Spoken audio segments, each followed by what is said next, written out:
Christmas tree farms across the state will be closing up for the season as Christmas Day is only a couple of weeks away. However, one Christmas tree farm right here in Tippecanoe County is still open for the season. Things have been going well this year at Cassens Trees in West Lafayette, but I spoke to the owner about what he does as a Christmas tree grower during the off season that's about to arrive.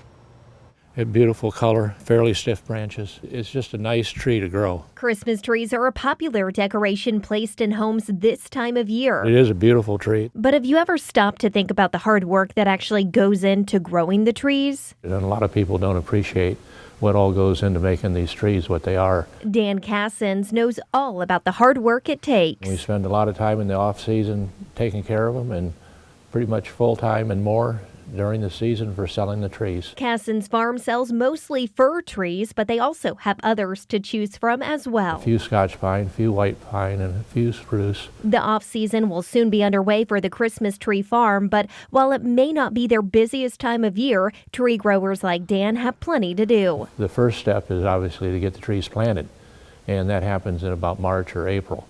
So you got to get your stock planted, and you have to be able to purchase it. The nurseries have been short on planting stock as well. The Cassens Farm is already preparing for next year after buying and planting the seeds. Probably about a couple weeks later, a few weeks later, fertilization.